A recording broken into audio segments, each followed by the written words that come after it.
During a visit to the home of America's first president, a visit that's being called truly bizarre, President Trump had some criticism for George Washington and revealed his own ignorance about U.S. history. Brian Todd has been looking into all of this for us. Brian, what are you learning? Well, this is a new account of the visit that occurred almost a year ago by the Trumps and the French president and his wife to Washington's home, Mount Vernon. The report says President Trump didn't show much awareness of or curiosity about the estate, but he was critical of it.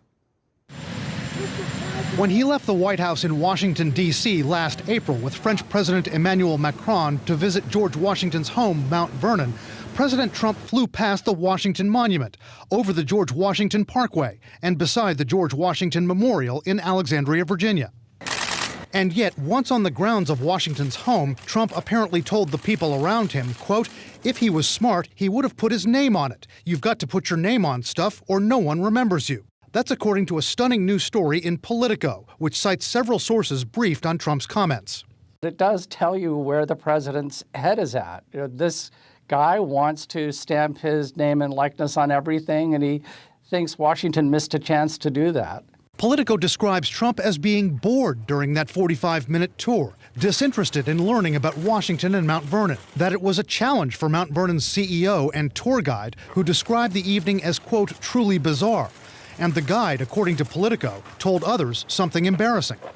The CEO, Doug Bradburn, told people after that the Macrons knew much more about the history of the residents and American history than the Trumps. The thing that got Trump most excited, according to Politico, was when he was told how rich Washington was. But Trump criticized the estate, Politico says, saying the rooms were too small, the staircases too narrow, the floors uneven, apparently ignoring the fact that the house was first built in 1734 and expanded in 1758.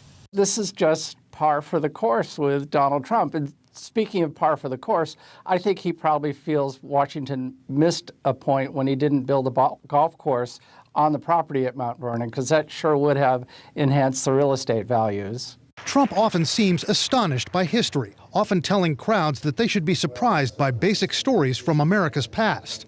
A lot of people don't realize that Abraham Lincoln, the great Abraham Lincoln, was a Republican. At one point, even suggesting Americans were only just now learning about Frederick Douglass, a former slave who became a famous abolitionist leader. Frederick Douglass is an example of somebody who's done an amazing job and is being recognized more and more, I notice. At his golf course in Northern Virginia, Trump even has a memorial to a Civil War battle at that spot, which historians say never happened. And unlike his predecessors, Trump isn't known for reading histories of other presidents, something historians say is worrisome. Many other presidents have made a point of reading books about their predecessors and learning from their predecessors. And learning doesn't mean you have to blindly follow what your predecessors have done. You could, like Donald Trump, believe in shaking up the status quo, but you should do it from a position of knowledge. The White House has not responded to CNN's request for comment on the president's behavior at Mount Vernon. But the Mount Vernon Ladies Association, which runs Mount Vernon, just moments ago issued a statement. The association does not deny any of the specific quotes in the Politico story, but it does say that during the tour, all parties were interested and engaged in the story of George Washington and his home.